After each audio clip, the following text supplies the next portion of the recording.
Guten Tag. Hello, welcome Hey to Gates. this episode of Marketing Guides for Small Business podcast. I'm Ian Cantle, and today I've got Ken Tucker from Changescape Web, Paul Barthel from Changescape Web, Jeff Steck from Tylerica Marketing Systems, and we are going to rock this topic. We're talking about one of the most powerful marketing strategies that a business can use, and that's email marketing. So, did you know that email marketing delivers an average return on investment of $42 for every dollar spent on it? That's an average, but that's a staggering 42,000% ROI, making it one of the most profitable marketing channels you can leverage as a business. Now, email marketing isn't just about sending messages, it's about building relationships through that channel. And 72% of consumers actually prefer email as their primary means of business communication. And personalized emails can improve click through rates by 14% and conversions by 10%. So imagine the impact that on your bottom line as a business that those metrics could actually have on your business. Moreover, if you segment email campaigns, meaning you personalize them to a greater degree for segments within your database, you can even see a whopping 760% increase in revenue. So there's lots and lots of great data behind that. And we're going to unpack a lot of that today. But one of the things that we're all aware of as marketing guides is that many business owners, in fact, we as guides might actually have a predisposition to hating email, which is tragic. We don't hate it because we're marketers. We just hate our inboxes being full, right? But a lot of businesses avoid email marketing for their business because of their own predisposition. So we're going to talk a little bit about that. So, guys, we're going to do a round robin today, and each of you can chime in, of course, on the question. But let's start with understanding the basics of email marketing. So, my question is, why is email marketing important for small businesses? And we'll start with Paul. Yeah, we'll address the hating the email thing later, later in the episode. Uh, I have some thoughts on that. I'm surprised. But to your question, first, like you mentioned in the intro, it's cost effective. Okay, and the other thing is, and we'll address this later too, but you have an email list, and the assumption is that people have opted into this list, so it's not cold outreach, although that is a different topic. But if you have an email list, you're communicating with people that already have some degree of relationship with you. So it's not spam. It's not a cold email, and because of that, it does have a high return on investment, and you're communicating directly with people that you've already done business with or already have a relationship with. Maybe it gives you the opportunity to cross sell. Maybe you've done a bathroom remodeling project for someone. You can reach out to them and say, hey, we've done a bathroom remodeling project for you. Have you considered remodeling your kitchen? It gives you opportunities to do that you really can't effectively do through other channels. And so with that, I'll hand it off. I don't want to step on anyone's toes, but it's cost effective, has a high ROI, and gives you a direct communication channel and the opportunity to upsell, cross sell, things like that. Awesome. Awesome. How about you, Ken? So one is reinforcing branding and staying top of mind. So when you're doing email on a regular basis, and you should, again, as Paul mentioned, we're talking about people who have opted into a list, people who are past customers of yours, who've received emails from you, so you want to keep sending email, partly because any email service provider solution that you're using auto cleanses the list when you send on a regular basis, meaning look, the reality is email addresses go bad really, really fast. People change jobs, they change internet service providers or phone companies. And so, you know, because of that, you need to constantly be sending email, or you have to stop what you're doing, which is never going to be a convenient time. Because if you're trying to send an email message out, chances are you're trying to do it with a little bit of sense of urgency to maybe drive some business or whatnot. Well, before you do that, you have to stop and go through and run it through a list cleanser, because if you haven't sent an email out for 3-4 months, you're going to have bad emails. And if you have bad emails, it's going to hurt your deliverability. So when you do send, it may not even be delivered to the people that you are really hoping to get it to. So, you know, I mean, that may be kind of jumping ahead into some of the best practices, but sending regular email marketing is just really, really important. You know, daily, no, most businesses probably don't need to do it that frequently, although some might. If you're an e-commerce store, maybe, but maybe only for a specific segment of people who've opted in to get that frequency, right? So you need to understand your customers. You need to understand what they want. Again, it's all about delivering value. You know, email marketing is most effective, I think, when you consistently deliver value.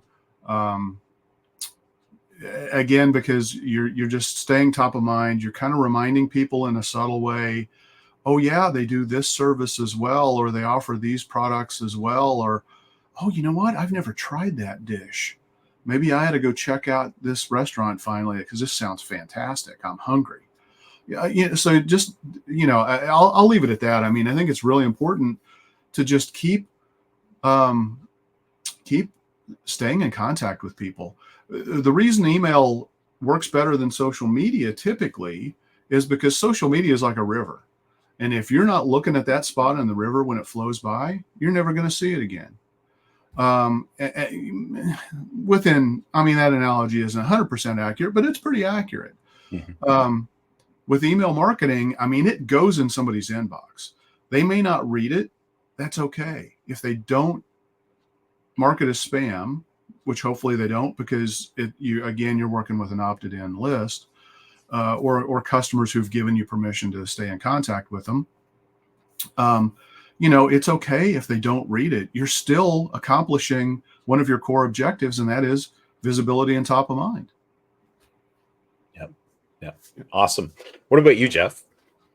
Yeah, I think for me, one of the big promises of email marketing is it's just another way to reach people where they are, and people are going to tell you by whether they join your list, whether they stay subscribed, whether they respond, whether they click on links to your email. They're going to tell you how they interact with you and what that means to them. But if they are people that pay attention to emails, you don't want to lose that opportunity to stay in touch with them through email. We talk a lot about omni-channel marketing, and it's one of the channels, one of the big channels. Yeah. Is it being abused? Yes, we're going to talk about that later, I think, in the best practices, and the worst practices, the don'ts. But if your audience pays attention to email, you absolutely want to be leveraging that. And it's applicable to all different businesses. If you're a transactional business, for sure, e-commerce, you can do thank yous, you can ask for reviews, you can do follow-ups, you can do reminders. Hey, you bought a 1-month supply and it's 20 days in, you're probably going to want to order more. You can do all kinds of cool things in email. If you're a relationship-based business, rather than not being in touch with your client base for 3 months, you can have that once a week or twice a month or even once a month newsletter kind of update what's going on in the industry, what's going on in the business, things that people care about. And I think that's one of the things. You've got to give people some value in your content and what you push out for email. Like anything, it can't just be all buy our stuff, right? Yeah. But whether you're relationship-based, transactional-based, it's a way to meet people where they are and give them something they can use. And then on the marketer side, the business owner side, there's a ton of metrics you can get from it. And we'll talk about that a little more later too. I think, some of them aren't as useful as they used to be, but you still get information about what people are doing. And particularly when you tie into their past behaviors and you start segmenting your lists and being able now to tailor your content, you can conceivably, through the automation platform, send an email that has most of the email the same for everybody, and then maybe a section interspersed that's a little different for each audience. So you can personalize the email a little more. You can tune your content toward what they're doing. I'll give a for instance. I maintain the email list for a nonprofit organization, but they are membership based. They do charge for it. And when we pay attention to where people are in their membership cycle, and if their membership has lapsed and we remind them of it, we see re-signups. And it more, again, going back to your ROI that you mentioned, and it more than pays for the email platform just to have those recaptures of lapsed memberships. So yeah, there's a lot going on in terms of where you meet people, how you use it, what you tell them, and yeah, do it right. But when done right, it can have those ROIs, those huge benefits for not a ton of effort. I mean, when you set up automations and flows, boom, boom, boom, a series of 5 or 10 emails goes out just by virtue of somebody taking an action. That's huge efficiency, right? I think there's a lot of good stuff going on with email, and don't count it out. It's not dead.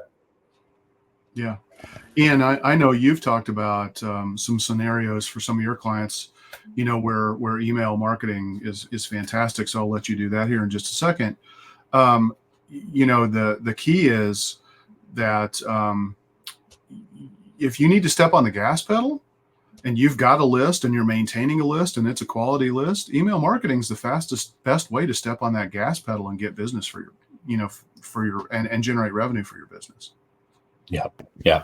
I think just to add to that, I think the biggest key to all of this of making, email marketing work is to be a welcome guest, not an uninvited pest, right? So, a lot of us hate email because they're uninvited pests to us. Like maybe we filled in a form somewhere, maybe we didn't. Like we all get unsolicited spam emails.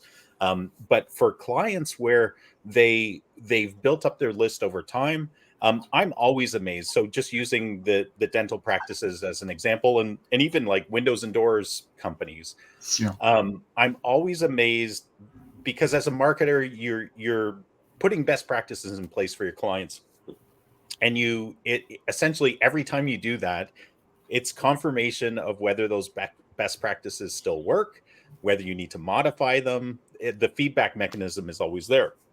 And I'm always amazed where we send out an email newsletter for dentists, for windows and doors companies, and we immediately see form fills or phone calls coming in. That always amazes me because it's like everybody knows they have to go back to the dentist. It's not like, my 6 months is up or whatever, right? We all know that.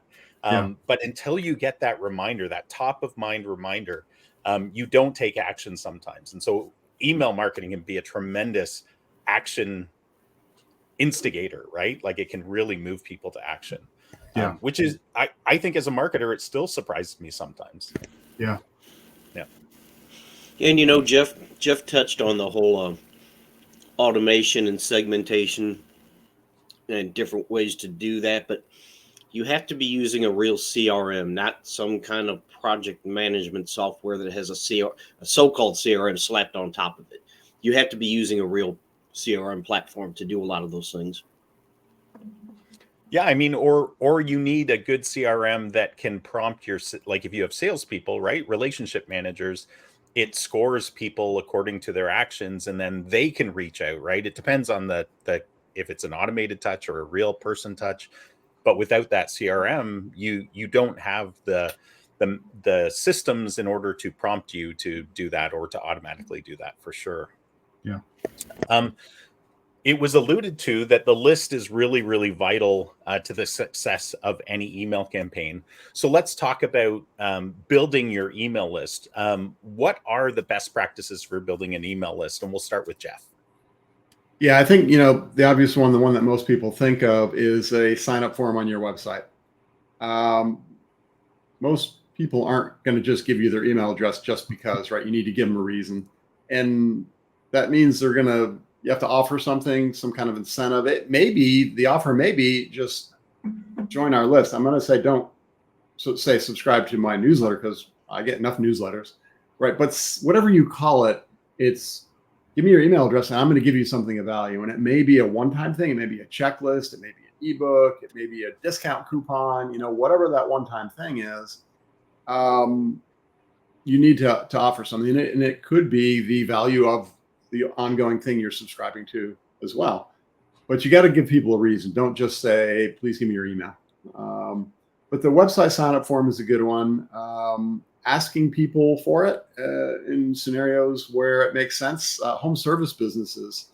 We worked a program with a home service-based company where we wanted to gather emails so that we could, do follow-up appointment, mentions and things like that. And about a third of the time we could get email addresses. And as soon as we started asking for them and saying, we're going to send you information and a picture of the person who's going to be knocking on your door, guess what? We doubled the email signups. So we went from 1/3 to 2/3. So think about how you're asking people. You can ask them on the phone when they're making an appointment because you want to send follow-up information. You want to send that comfort level of who's going to be visiting you.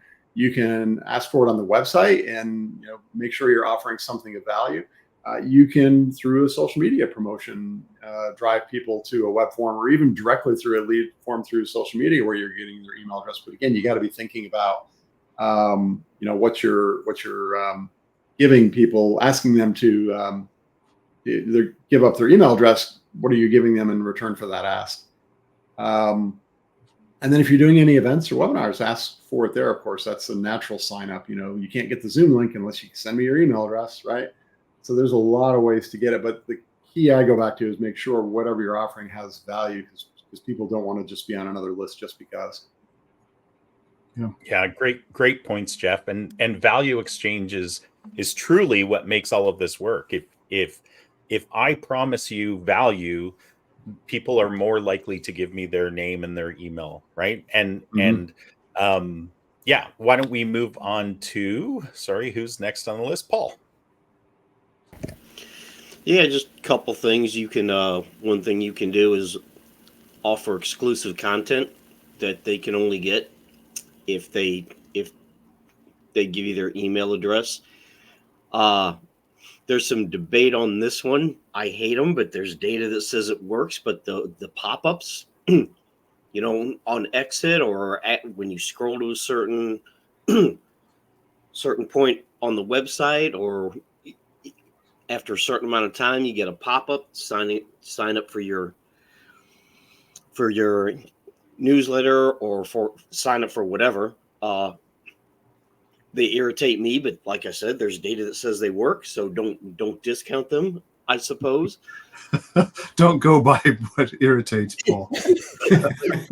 Hey, data Don't says they irritate work. Paul. They don't work for me, but there's data that says they work.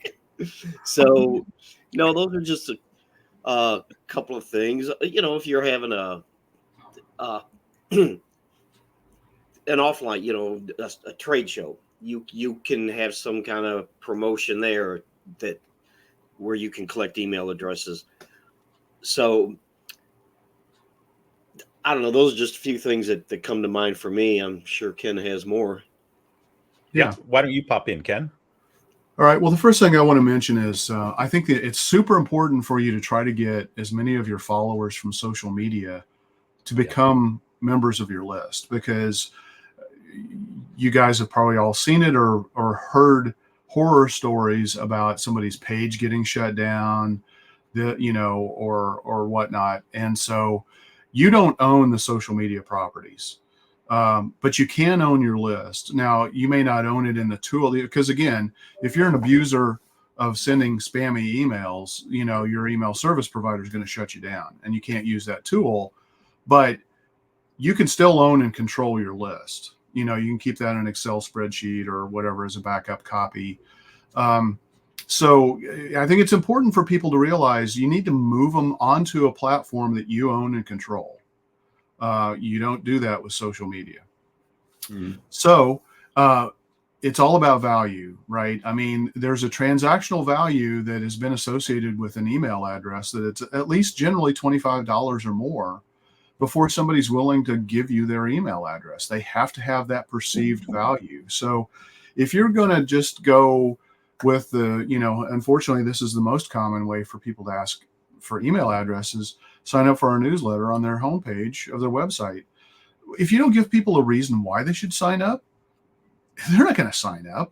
Why would they? I mean, especially in the world we live in where there's so much spam and many of the spam messages that you get, or even legitimate messages you get sometimes, are dangerous because they have they're phishing emails, or they have links to websites that that are not pristine and cause all kinds of potential dangers. So if you're going to ask for subscribe, give 5 or 6 reasons why it's valuable for somebody to do so. Also, I think one of the best practices that because it is kind of very related, I think, is when you do get somebody to subscribe, first email should be tell them what to expect. I think that's really important, and it's easy to miss that one. But tell them what to expect, the frequency, again, reiterate what's going to be included just to confirm, they want to be on your list. You want them to unsubscribe if they don't want to be on your list, not mark it as spam and take the easy way out. That hurts you. Unsubscribe is actually the healthy way to do it, even though, and get over it. Don't let it bruise your ego. It's the best thing that you could have people do if they don't want your email. So when you're thinking about transactional value, you've got to think about, what can I give somebody that's worth that initial price for giving up their email address? Some things work really, really well. I mean, getting people to sign up and watch webinars. We talked about live events. Offline, have a QR code that somebody can scan that takes them, right to an opt-in form and give them again, on your QR code, you've got to have a description of what is somebody going to get when they scan the QR code if they're joining your list or, taking advantage of your offer. You've got to, and you need to think about offers that are good for your customers, but also are good for your business. So you don't want to give away the farm. You don't want to give away something that costs you $50 or $100 every time. Ideally, you want to give somebody something that has a perceived value of $50 or $100. It could be your intellectual capital, which is common in a lead magnet. Writing an ebook, a checklist, a case study, something like that. But the great thing is you make the investment to write it once, but then it can be an asset that's reused over and over and over again. So it may cost you probably will cost you well more than $50 initially to create it that first time. But if it's an asset that, is going to be the lure of getting people to sign up for your email, it's well worth it. Yeah. Great points. I thought of a couple of quick things to add while you were talking. Yep. One is when you talk about perceived value, it doesn't have to be the value of what you're giving. It can be the value of what you're giving brings. For instance, the checklist itself may not be worth $50, but if the checklist lets you save $1,000 by giving you some information, that's a great trade. Yeah. The other thing I wanted to mention is, especially talking about building the list, is the notion that less is more. So when you ask for the information and get people on the list, I always say, look, email address and name, maybe even just first name. If you start asking for people for address and phone number and how many pets they have, and they're just going to say, forget this, right? You can ask for that later. You can do that incrementally over time and build a profile. And then the third quick tip is, if you're in e-commerce, take a look and see if there's a way in your e-commerce you're going to get email information for checkout, for sending receipts and all, notifications about shipments and all that. But see if there's a little box that you can have them check that will be the opt-in for other information. You may not want to call it marketing email, because who wants marketing email? You want to say, additional information, whatever. Let them opt in on their checkout as well. Yeah, something like product and offer updates. Yeah. Special offers. Those are great points. And I love it that you brought up the notion of just what you ask for to build that list, right? And often the size of your form that you're asking people to fill in often directly relates to the value exchange you're creating, right? So, for example, if you're at a trade show, you're offering a contest for people to enter their information in order to potentially win something. Depending on the size of the prize, right? People are more willing to give information. We were recently at a dental trade show. We were asking for pretty simple information: name, phone. We did ask for mobile phone, email. We asked for their practice name, and we asked what their greatest marketing challenge was, right? Because the prizes we were giving out were pretty appealing to people. But even that was kind of pushing the limits from my perspective when we did that. And what I would say too is have somebody who's not directly related to your business actually fill in your forms. It was fascinating at the trade show because we pulled it together as a team. But then people were filling it in on their mobile phone right in front of us. And for most people, super easy. There was a couple of people where they really struggled, right? So it was an interesting discussion point just to learn from people's actual experience about filling in the forms. I was also going to just mention, depending where you're located in the world, you have to be knowledgeable to some degree, or the marketers that you're using have to be knowledgeable about the regulations, the email regulations like CAN-SPAM, like CASL. There's all these rules depending on the country you're in, maybe even sometimes the state or province, that you as a business absolutely need to be aware of, because if you send emails to people and they haven't opted in or double opted in or consented, you can actually be fined, and the fines keep getting bigger and bigger. So something to be aware of, but not to shy away from email marketing. Just do it properly. Do it right. Yeah. Yep. All right. So we understand how we're going to get our list together. We have some ideas. Now let's look at how we go about crafting effective email campaigns. So how can a small business create effective email campaigns? And we'll start with Ken. Yeah, well, the first thing I want to say is ask people to do something in your emails. Just a simple reply yes, and ask them a question, or no, but get them to reply, because that reply is huge. As of the beginning of the year, roughly, it's become even more important, because if people are replying to your email messages, it's going to help you with your delivery rates. So, a lot of people aren't doing this, and it's a real missed opportunity. So some of your emails should be designed, where you literally all you want people to do is, let me know which of the three options are most appealing to you, and reply with the number. And then they reply, and boom, you're helping with your email delivery rates overall. So what you want to do is you want to make sure that you identify what it is you're trying to accomplish, and look at those goals and objectives that you're working on. As Jeff mentioned, there are transactional emails, there are monthly newsletter emails. I mean, there's a whole host of different types of emails. Some are literally just notifications and reminders, hey, your product is about to be delivered. Remember, you've got this appointment at this time. Here's the address, things like that. But then you also have the informational, and then you also have, the emails that are provided to people that, that are designed to nurture them and move them through, their buyer's journey, or their sales funnel. And so you want to definitely think about what is the purpose of each and every email that you're sending. When you send an email series that's designed to nurture, I think this is, one of the best ways to make the emails really work is, people may be ambitious and say, yeah, I want to sign up and I want to watch that webinar or this or that.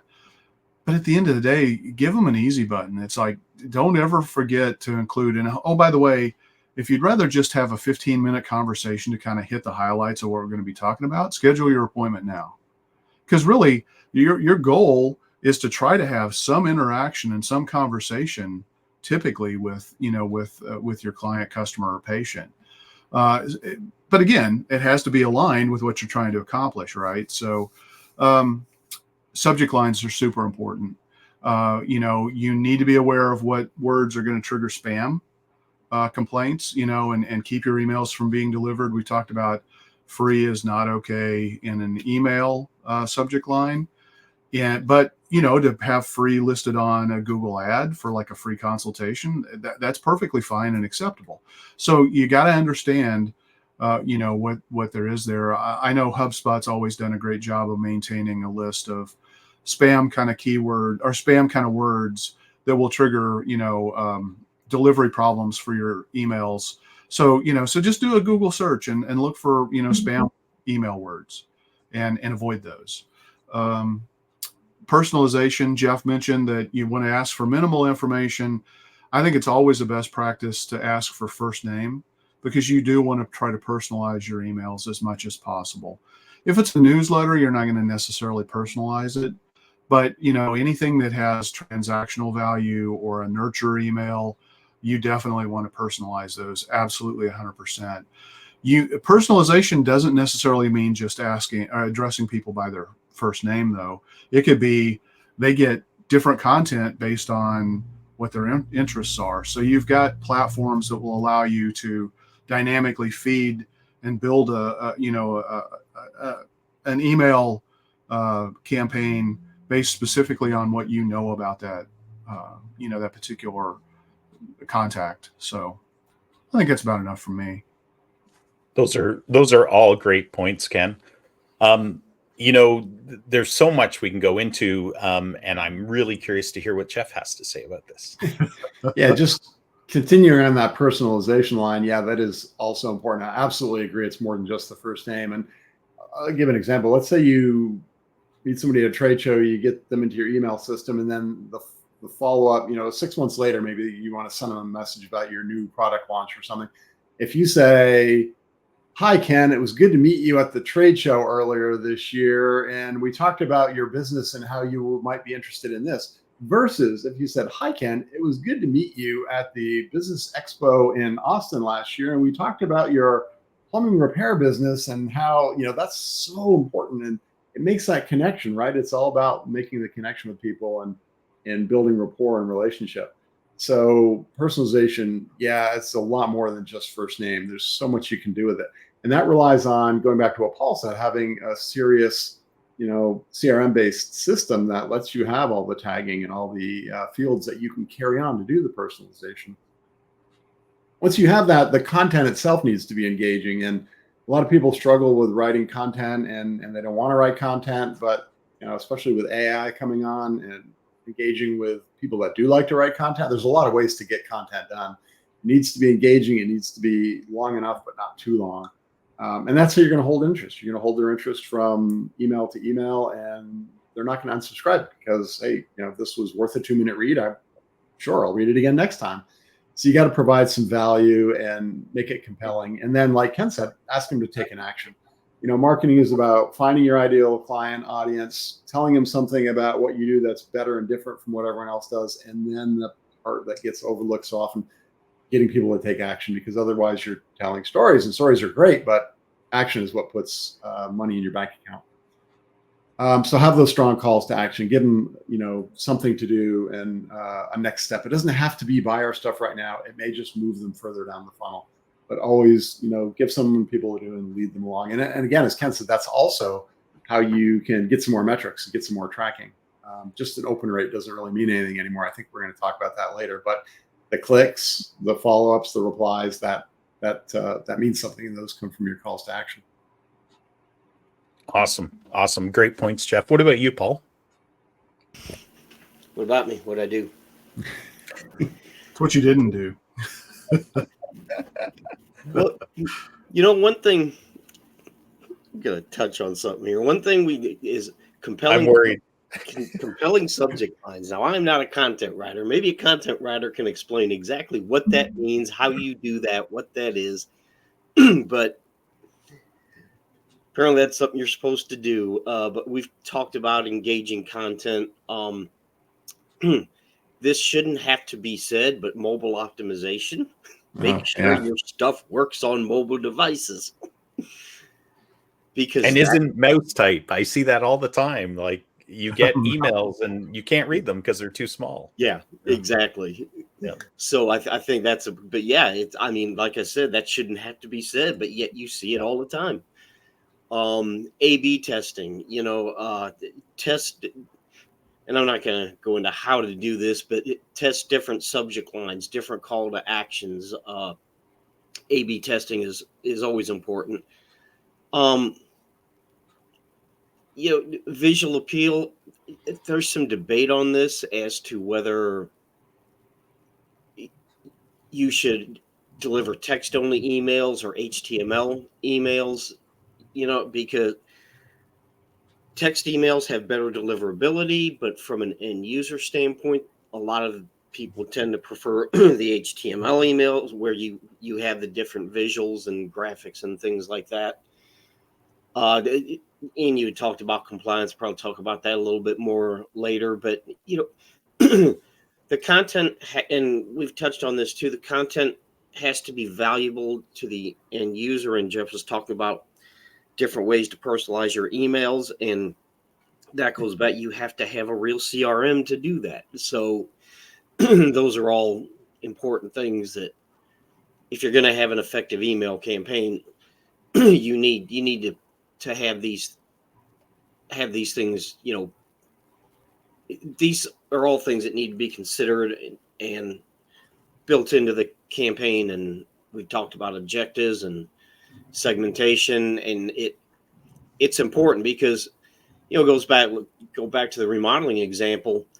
If you did a bathroom remodeling project and you send a email out to someone about doing a bathroom remodeling project that you've already done a bathroom remodeling project for, you're probably just going to irritate them. And that's why segmentation is so important.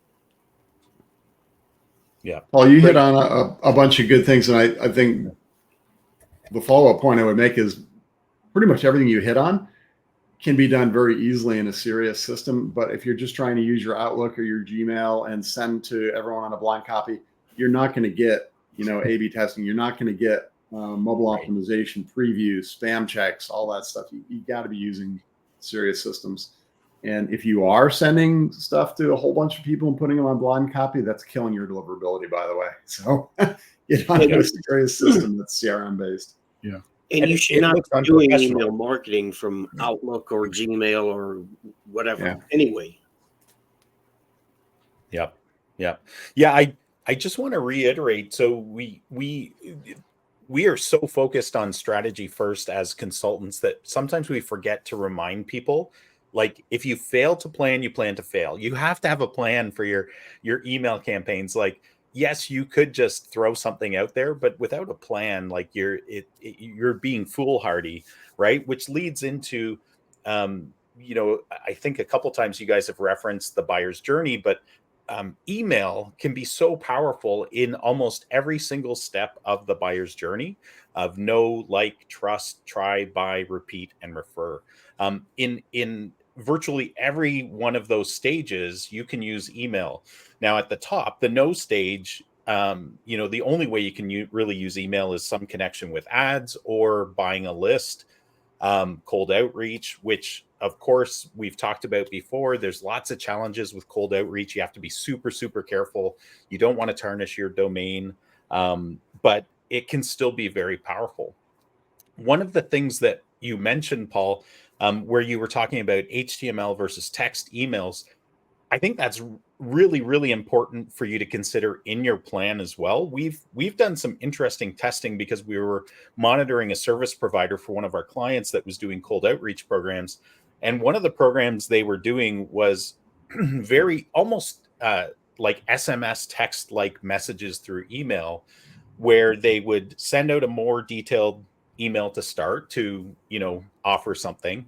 But if somebody showed some interest, but then they didn't respond, the next email was like the simplest little, it looked like it was from a real person. It wasn't, it was automated, but it was just like, hey, John, are you still interested? Right. And it was interesting to observe how in the right place in the marketing hourglass or the sales funnel, that can be really, really effective. So you do need to think about, like, do I go branded? Do I go unbranded?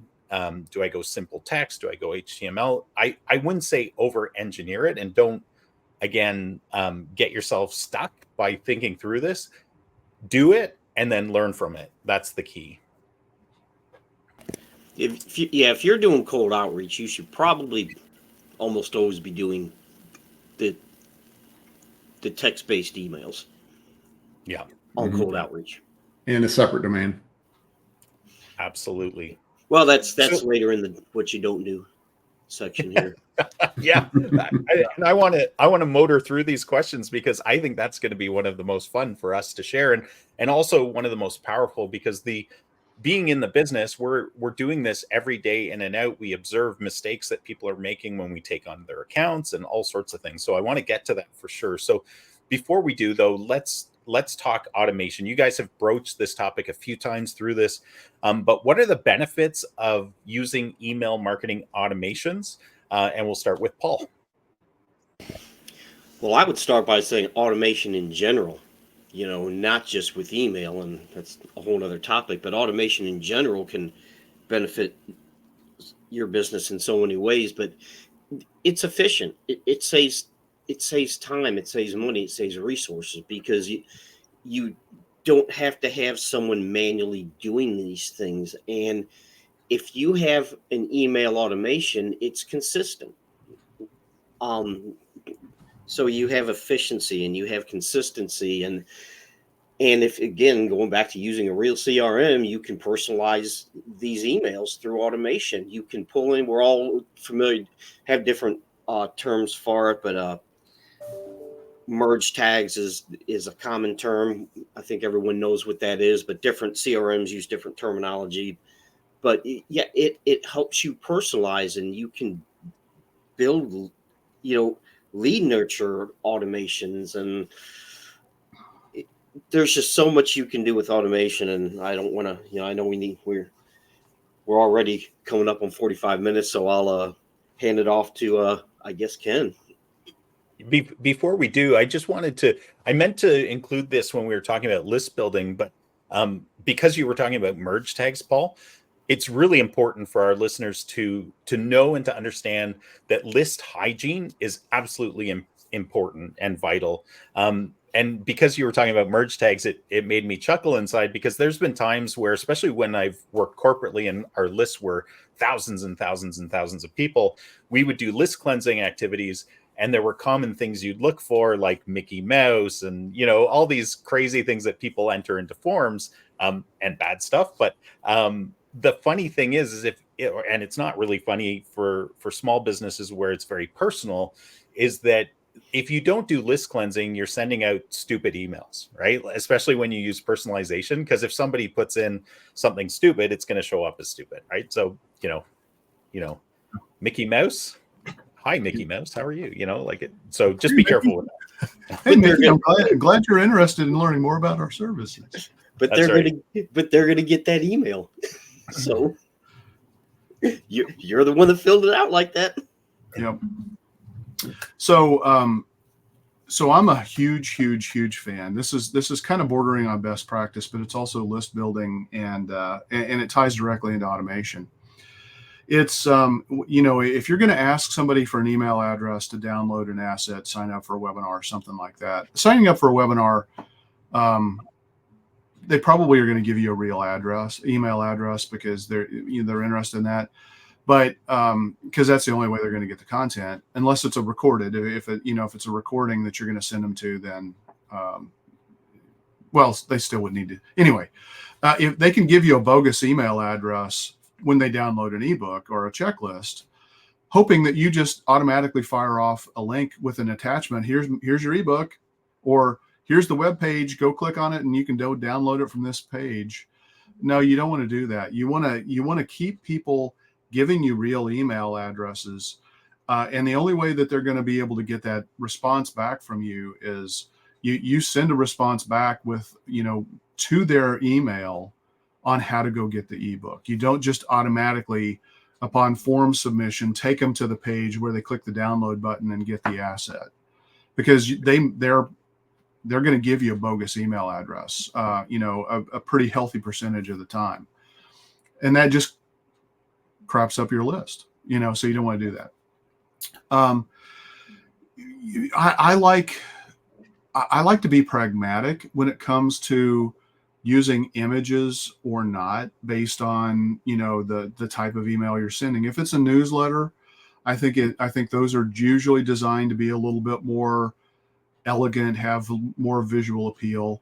But if somebody downloads an ebook and then you drop them into a 5 to 7 email nurture series, for example, Most of the time, I would because they already got the branded asset that you wanted. They were already on your website. They already took that action, so you don't need to work as hard to brand yourself visually to those people.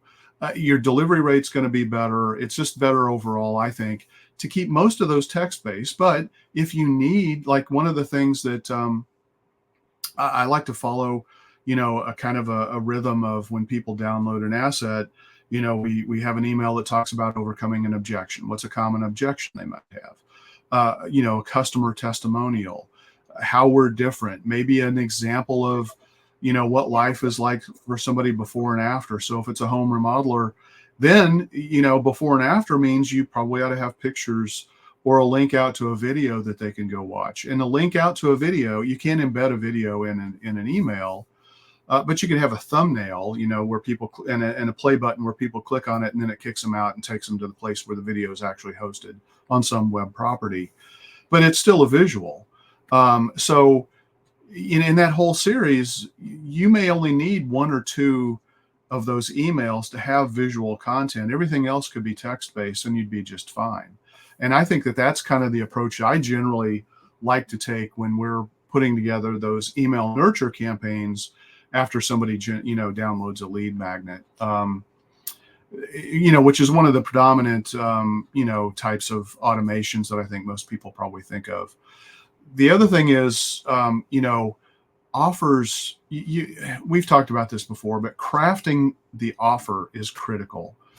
Don't give a discount on something that's so freaking obscure that nobody cares about. But it's like, oh, but I offered this discount, nobody took any action. Well, of course they didn't, because who wants that kind of a pizza?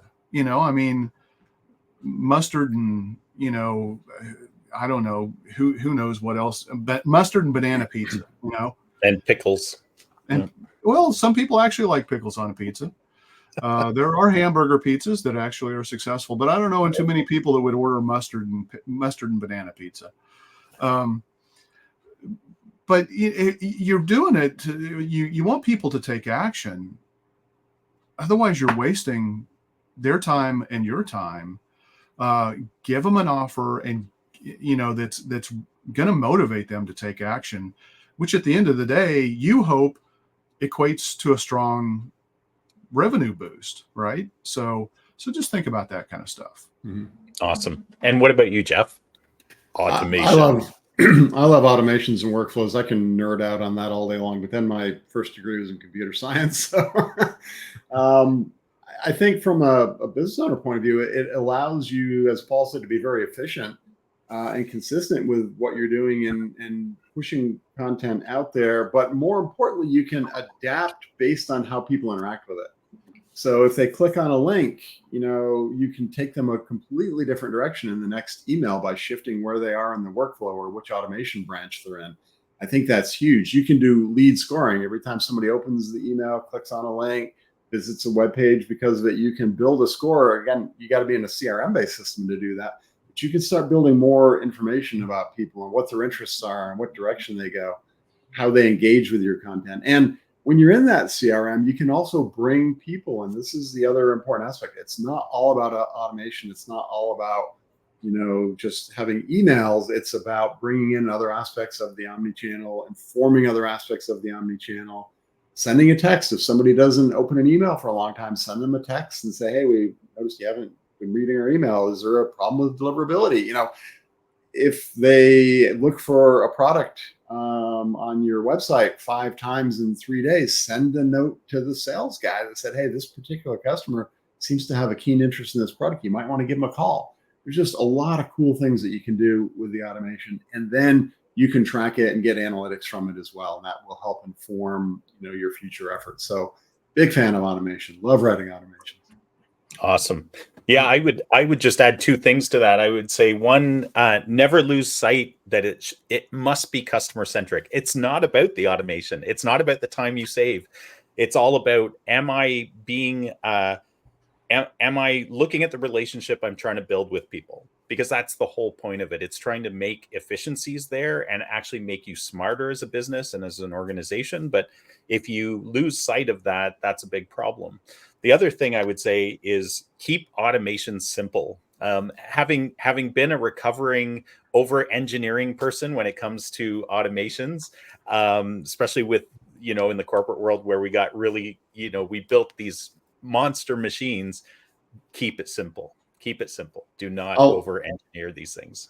I'll also add, keep it authentic. And the example I use for that is if somebody signs up for your emails at 2:00 on a Sunday morning, they just got back from the bar and they're surfing whatever, right? You don't want to send them 5 days later an email at 2:00 in the morning. It says, hey, I was just sitting at my computer and I thought, you got to take advantage of the automations to kind of shift things into business hours and make sure that it's appearing authentic because it needs to be authentic. So in the appropriate time zone. Yeah, match up what you're saying with when you're saying it. Maybe the automations will let you skip over weekends. It'll let you skip outside of business hours. You can do all those kind of things and still be automated. Yeah. And that can actually be a little tricky because there are people that work third shift. Yeah. So they may very well, 3:00 in the morning, that's the middle of the day for them. Yeah. I mean, they will interact on their terms, right? But yeah, if that's your target audience. If you send an email back that appears, I was just drinking my morning coffee and it shows up to them at 1:00 in the morning, it's like, were they really? Yeah. I'd like to add one more thing too, and that is, this is going to fly in the face of most people say as a best practice, but people do this all the time who are extremely effective in email marketing, and that is they send an email to somebody who's already opted in to take the action. Again, a very similar or the same email, and they get, because again, if you're delivering value, you're not going to unsubscribe. If you sign up to watch a webinar on the first email you get 5 days out, most smart marketers are going to do 5 day, 3 day, 1 day, and then a reminder the day of, or something like that, or something similar. Maybe not quite that number of volume, but if I sign up day 1, I'm still going to get the emails from them day 3, day 5, and the day before, because you know what?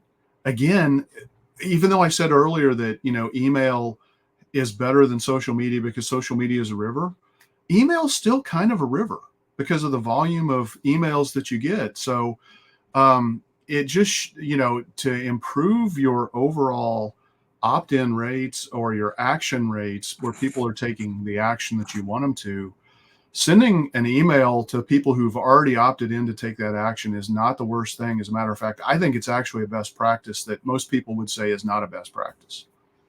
And I would modify that. I would just say, switch them into a different category and send them reminders of what they're going to get out of that webinar, right? You don't even have to do that, but you don't even have to do that.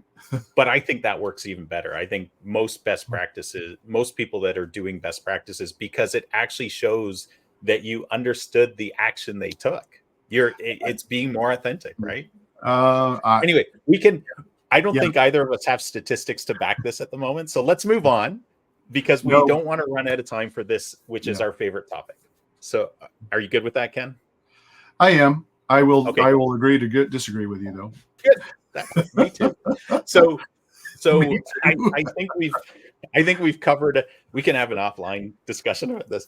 I think we've covered a bunch of things that we best practices. We've also hinted at some mistakes we've seen, but let's talk about mistakes we've seen that we think people should be avoiding. I think this is really, really important because this can save you guys, our listeners, small businesses, tons of time, energy, and money. Just this part alone in this discussion. So what are some common mistakes to avoid in email marketing? And we'll start with you, Ken. Yeah, well, I think the biggest thing is sending mass emails out to people who have not opted into your list is the biggest single mistake. You are so risking your business when you do that.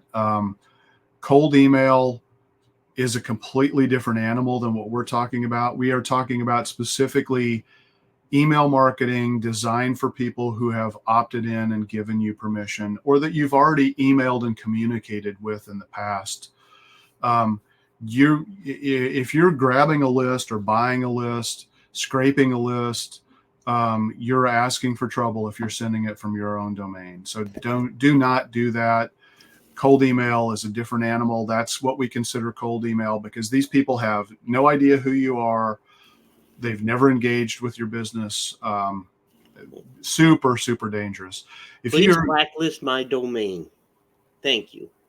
Yeah, you're basically asking people to help you get blacklisted, which is also going to improve or going to have an impact on how visible your website is in search, as well as what your email delivery is going to be. So, if you're blacklisted, it's going to be 0.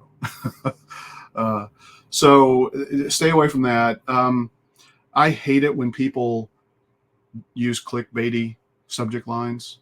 The clickbait is sexy, it's appealing, it sounds really cool. But as Jeff said, you want to be authentic. You want to get people to, read your email because the subject resonates with them. And you know what? If you're doing a good job of writing emails, like an email newsletter, and your featured article subject line is frequently maybe about the subject, about your featured article or your featured point. If that's not relevant to people, it's okay. They may not ever read that email. They may just delete it.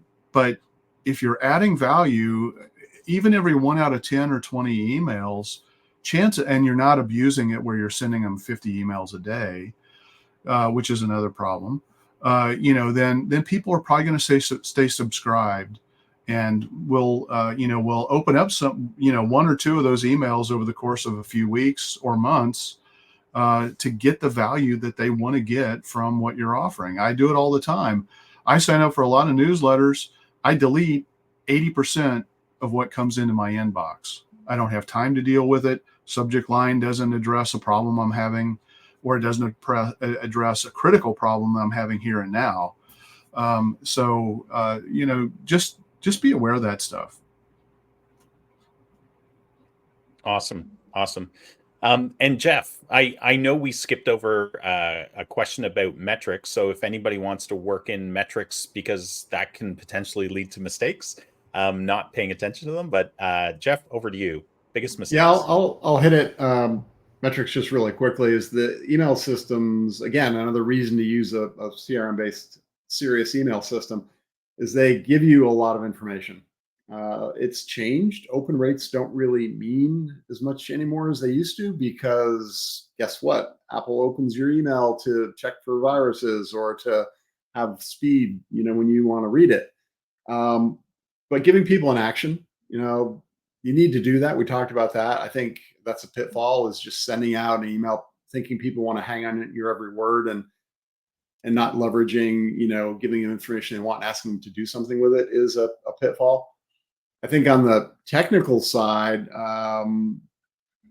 I've seen email systems that people have set up. They're not even on the approved sender list for their domain. There's some technical settings that need to be made, and then they wonder why their deliverability isn't there. So you need to have a little bit of work on the technical side. And big pet peeve of mine: don't be sending, even in an above board CRM-based system, don't be using a Gmail address, a Yahoo address, a Hotmail address. Here's what I tell people: if you don't care enough to use a branded email domain and spend maybe $100 a year to be able to do that, you're not serious about your business, and I'm not even going to read your email. If I see something coming in, they want my attention, it's on a Gmail, a Hotmail, or whatever, it's a business, sending to me, it's an automatic delete. Don't make that mistake. And then just make sure your content is geared to your audience. Give people what they want and take advantage of the personalization capabilities, and do it right. Be authentic about it. We talked about that a minute ago, and it seemed like a couple of years ago there was like about a 3-month interval where everyone was sending out an email, and then they were sending out another one a half hour later. Oh, I forgot the link. Yeah. Everybody doesn't all of a sudden do that. Somebody was coaching that, right? And that's just automatic, just disingenuous. So be authentic, give people what they want, and pay attention to the details. Awesome. What about you, Paul? Yeah, you could write a novel off on what people shouldn't do with email. But Jeff was talking about sending from a free email address. Well, a lot of CRMs, at least the one they won't even let you do that. Mhm. So, and again, it's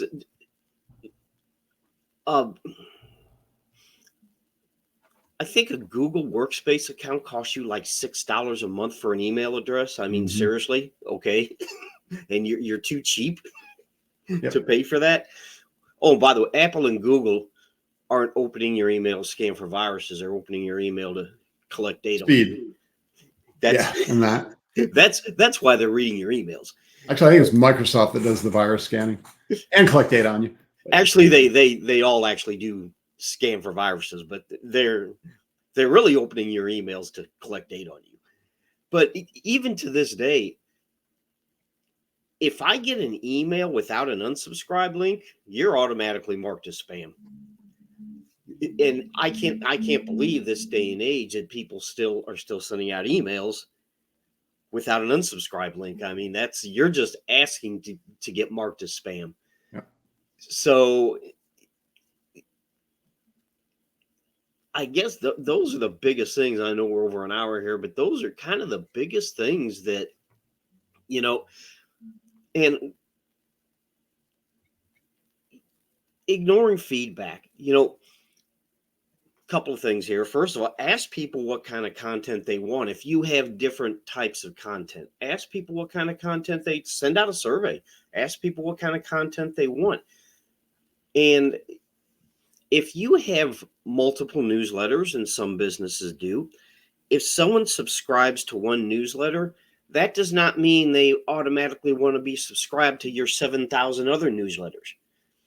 You're going to get marked as spam. Don't do that, But it happens all the time. So, like I said, we're over an hour. I could go on. I could write a novel on this, but I'll leave it at that. Sure. Yeah, and I'll just add a few quick things. Mistakes we've seen that people could easily avoid is if you're doing automation and you're using merge fields, make sure that the merge fields work correctly.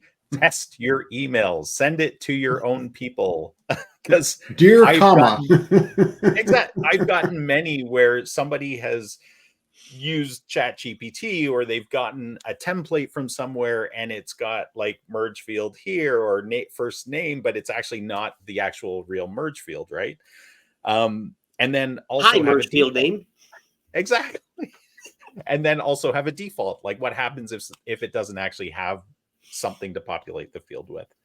And then the two other things I've mentioned already, but I think they're so vital. Have a plan. Use metrics to guide, how to, what's happening with it. Is it being effective? And don't forget to be client centric. I think if you keep, use all the tips that you've heard from these guys today, because we've covered some key statistics about email marketing, why it's valuable. We've talked about how to build your list, some best practices there, best practices for how to create great campaigns.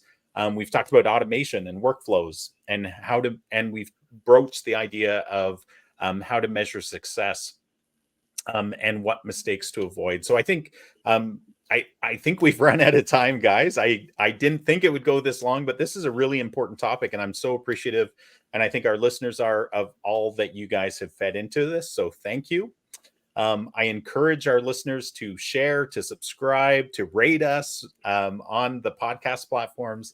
And also, if you need help with your email marketing or any type of marketing, please reach out to one of your marketing guides here. All of us offer free consultations or free discovery calls where we can, help you as best as we can, even over a phone call. And until next week, folks, keep calm and market on. Thanks, everyone.